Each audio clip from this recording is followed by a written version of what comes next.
الحمد لله رب العالمين والعاقبة للمتقين ولا عدوان إلا على الظالمين وأشهد أن لا إله إلا الله وحده لا شريك له ولي الصالحين وأشهد أن محمدا عبده ورسوله وصفيه من خلقه وخليله سيد الأولين والآخرين اللهم صل عليه وعلى آله وصحبه ومن اتبعهم بإحسان إلى يوم الدين أما بعد. Mes chers frères et sœurs, on continue toujours avec l'aide d'Allah Tabarak wa Ta'ala notre série Qu'est-ce que l'islam? La semaine dernière, avec la permission d'Allah Tabarak wa Ta'ala, on a vu l'importance du travail, que le musulman ne reste pas inactif et que le musulman ne doit pas dépendre d'autrui, qu'il doit sortir, travailler et gagner l'argent avec la sueur de son front en ayant quoi? Un emploi, un travail halal. Et aujourd'hui, avec l'aide d'Allah Tabarak wa Ta'ala, on va continuer à parler du travail, mais sous un autre angle, on va parler du comportement du musulman pendant son travail. Du comportement du musulman pendant son travail. Mes chers frères et sœurs, alhamdulillah, par la grâce d'Allah, notre religion est complète. Et notre religion est magnifique. Elle est sublime. Notre religion nous prend de là où on est, dans notre comportement pour nous amener vers le meilleur. Donc l'islam, si on le pratique bien, ne fera que d'améliorer notre comportement avec notre Seigneur, mais aussi avec les gens qui nous entourent, qu'ils soient musulmans ou non.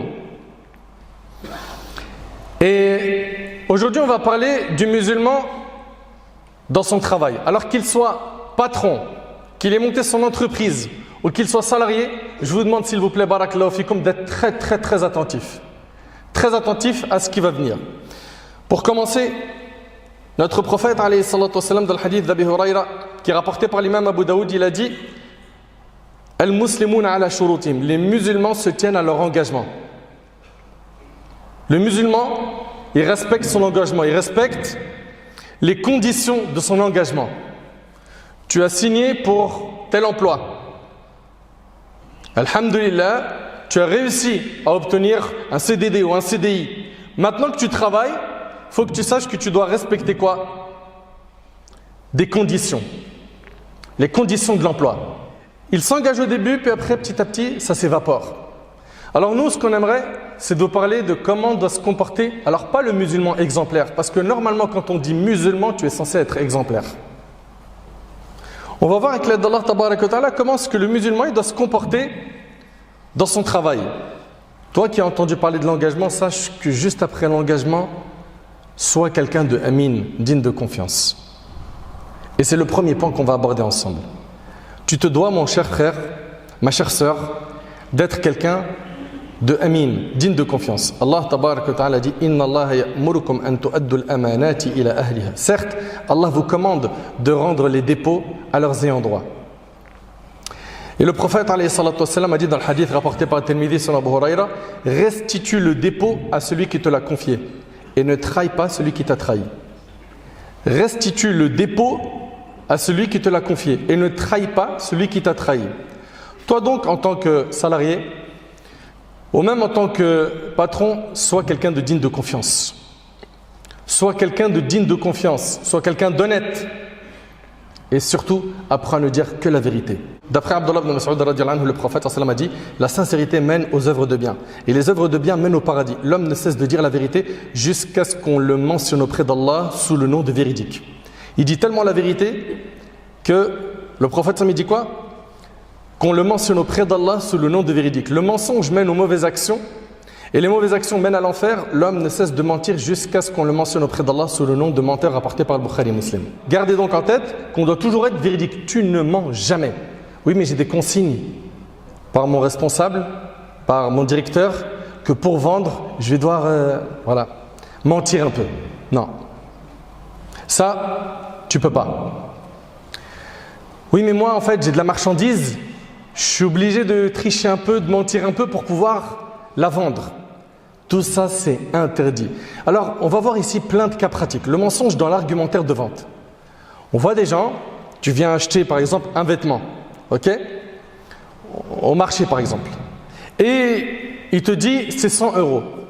Tu lui dis mon frère s'il te plaît, arrangement, il te dit Wallah, ça commence par jurer, ça vous parle tout ça. Hein? Wallah, je l'ai touché à 90 €. Alors qu'il l'a acheté à 15. Ok? Puis après, tu le laisses un petit peu, il te le baisse à 60 euros. Lui, il ment.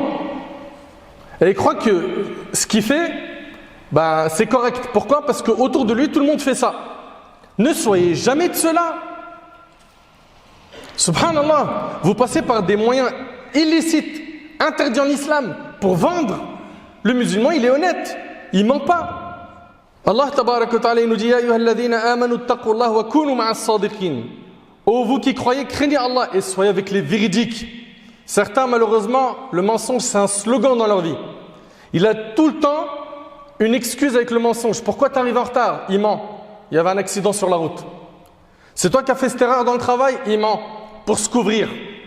Et donc, il arrive à quoi? À échapper à des sanctions, des blâmes dans son entreprise, mais il oublie qu'il sera debout devant son Seigneur le jour du jugement où il va le questionner sur tout cela. Tu as certes réussi à échapper des humains, mais tu n'échapperas pas à ton Seigneur Azza wa Jal. Notre religion nous demande donc d'être honnête, véridique. Quand vous vendez, ceux qui travaillent par exemple dans le marché, s'il vous plaît, barakallahu fikum, soyez honnête, montrez vraiment la marchandise à quoi elle ressemble.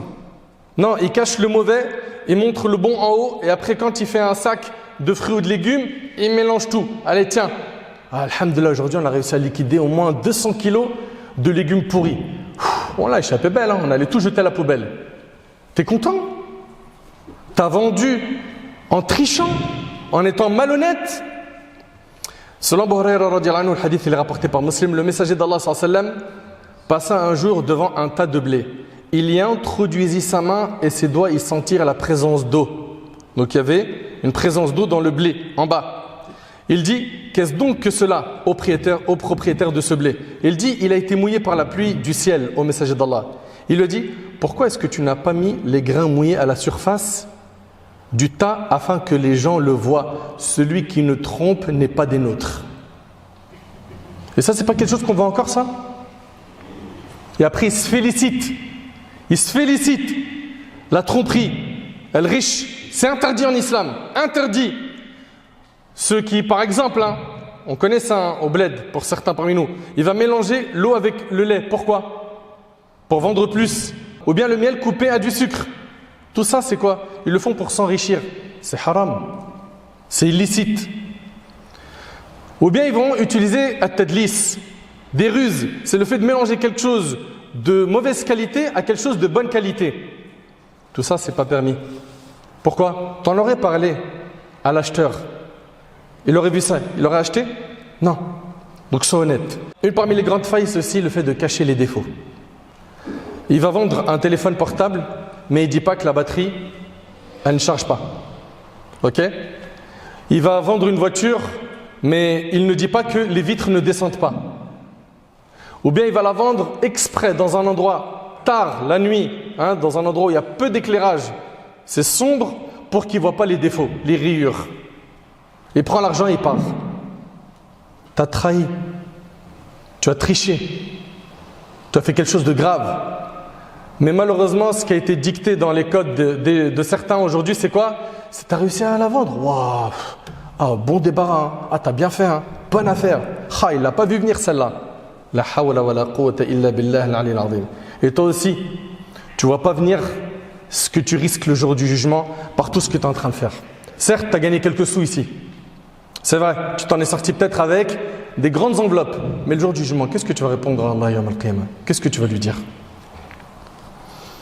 Donc c'est le fait de cacher les défauts. Un musulman, lorsqu'il vend et qu'il a connaissance des défauts de la marchandise et du produit qu'il vend, s'il fait ça volontairement, c'est très grave. Il doit tout mentionner, il doit lister tous les défauts du produit. Tu connais ton produit, tu dois volontairement tout citer. Il a été rapporté, Uqba ibn Amr radiyallahu anhu, le prophète a dit: le musulman et le frère du musulman, il n'est pas permis à un musulman de vendre une chose à son frère qui a un défaut sans lui montrer au préalable ce défaut. Rapporté par Ibn Majah. Et que ce soit un musulman ou un non-musulman, tu n'as pas le droit de tromper, de trahir, de tricher. Il y a également des stratégies qui sont utilisées qui sont graves, comme le fait de pousser à la vente des stratagèmes, des ruses. Par exemple, certains ils vont aller au bled et il va aller chez un marchand de tapis. Lui, il n'a pas envie d'acheter un tapis. Mais il s'est fait attraper avec un sourire. On l'a mis assis et après on lui a servi du thé, des gâteaux, des sourires. On a joué avec sa fille. Et ça, c'est des ruses utilisées. Pourquoi? Pour le mettre dans une certaine gêne où il ne peut plus sortir sans acheter. C'est du forcing contourné. Et on lui a étalé 10 tapis et à la fin, il se retrouve à acheter des tapis super moches, très très chers et il part. Mais vous n'avez pas honte? Vous n'avez pas honte? Donc ils vont développer dans le client un sentiment de gêne, d'embarras. Comment je vais sortir sans lui acheter avec tout ce qu'il m'a fait? Ouais, il a fait quoi? Il t'a donné un verre de thé, 2 gâteaux, ok, ça coûte même pas 2 €, il t'a vendu des tapis à je sais pas combien, qui sont moches. Hadahumullah. Combien malheureusement de gens tombent dans leur filet? D'autres personnes vont gagner leur argent d'un moyen qui est écœurant. Et ici, je m'adresse à tous ceux qui vendent sur le net. C'est pas interdit de vendre sur Internet. Mais par contre, respecte tout ce que tu as entendu jusqu'à maintenant. L'honnêteté, tu es véridique, tu montres les défauts de ton produit, etc. Non. Aujourd'hui, il y en a certains, wallah, c'est agib, wallah. Moi, je parle du monde des influenceurs. Où, pour pouvoir gagner son argent, qu'est-ce qu'il fait? Il va tout faire pour garder sa cote sur le net brillante. Donc, il a besoin de buzz. Pour provoquer ce buzz, il va faire quoi? Ce qu'on entend aujourd'hui, des trucs minables, des clashs. Ou bien il va commenter l'actu en mentant. Et ça, c'est fréquent, c'est courant ça. Sur Instagram, Snap, etc. Puis une fois que la cote elle est bien montée, allez, placement de produits, les pubs, etc., etc. Donc pour pouvoir gagner ton argent, tu es passé par des moyens qui sont graves, qui sont le fait de colporter. Tu as rapporté les paroles des uns contre les autres à la wajhi al-ifsad pour corrompre leurs relations. Tu as menti, tu as calomnié, tu as médit, tu as sali l'honneur de quelqu'un. Et ça, malheureusement, c'est monnaie courante. C'est-à-dire quoi? C'est-à-dire qu'il va creuser dans la vie des gens pour avoir ce qu'ils appellent eux des choses croustillantes à dire. Et après, il va dévoiler ça sur le net pour que sa cote reste toujours quoi? Brillante. Inna lillahi wa inna ilayhi raji'un. Et si vous êtes musulman, respectez-vous. Respectez la religion. Il y a d'autres moyens de gagner l'argent de manière halal. Non. Ou d'autres, pour gagner de l'argent, ils vont se moquer. Se moquer sur les réseaux sociaux. Ça fait augmenter sa visibilité sur le net. Et à la fin, il peut vendre des shampoings qu'il a achetés chez AliExpress à 2 € à 15. Selon Abu Hurayra radhiyallahu anhu, le prophète sallallahu alayhi wa sallam a dit: une époque arrivera pendant laquelle l'homme ne se souciera pas de quelle façon il gagnera l'argent, de façon licite ou illicite, rapporté par Bukhari Muslim. On y est. Les gens aujourd'hui mangent à tous les râteliers. Halal, haram, ma'alish. L'essentiel, le frigo il est blindé. Hein, on roule avec une grosse voiture. Je pars en vacances quand je veux. Moi, je bosse que 3 heures par jour. Hein. Tu as vu les autres là dans les usines? Je suis malade moi pour faire comme eux. Qu'Allah vous guide. Selon Abdullah ibn Mas'ud radhiyallahu anhu, le prophète sallallahu alayhi wa sallam a dit: ayez de la pudeur envers Allah comme il se doit. Les compagnons répondirent: ô messager d'Allah, nous avons de la pudeur envers Allah, louange à lui. Il dit: ce n'est pas cela, mais la pudeur envers Allah comme il se doit, c'est de préserver la tête et ce qu'elle renferme. C'est-à-dire quoi? Tu préserves la vue, l'ouïe et la langue. Et le ventre, c'est comme ça que tu as de la pudeur envers Allah. Préserver le ventre, par quoi? Yurid la yajma' fihi illa al-halal wa la ya'kul illa at-tayyib, c'est-à-dire de manger que ce qui est halal, de gagner ton argent que par quoi? Par une acquisition qui est halal. Il dit ici: et le ventre, ce qu'il contient, que tu te rappelles la mort et la décomposition du corps. Quiconque désire le bien-être dans l'au-delà délaisse les ornements de ce monde. Celui qui agit de la sorte aura effectivement concrétisé la pudeur envers Allah, rapporté par l'imam Ahmad et d'autres. Parmi les choses qui sont à éviter, qui sont très graves, on a quoi? Les pots de vin, ar-rashwa. Moi, pour pouvoir avoir tel chantier dans tel domaine, hein, que ce soit dans le bâtiment ou autre, je mets une enveloppe sous la table et toutes les portes s'ouvrent. Ok, très bien. Et après, bah, alhamdulillah, je vis bien mon frère, je suis à l'aise. Tu as vu, maman, elle est bien. Les enfants, ma femme, leur avenir, il est sécurisé. Ah, c'est toi qui sécurise l'avenir. Et voilà, on entend des choses comme ça. Et après, qu'est-ce qui se passe? Cet argent-là, wallahi wa rabbil Kaaba, tu auras des comptes à rendre. Le prophète, dans le hadith d'Abu Barza qui est rapporté par Tirmidhi, il a dit que le fils d'Adam ne fera pas un pas le jour du jugement sans qu'il soit questionné sur 4 choses. Parmi elles, ton argent, comment tu l'as gagné et dans quoi tu l'as dépensé. 2 questions sur ton argent. Comment tu l'as gagné? D'une manière halal? Très bien. Comment tu l'as dépensé? D'une manière halal? Alhamdulillah. Si ce n'est pas le cas, tu as encore un grand danger. Fahibati fillah, fais très très attention à tout cela. Également dans le travail, il nous est demandé al-itqan. Le fait de quoi? De faire son travail comme il le faut. Ok?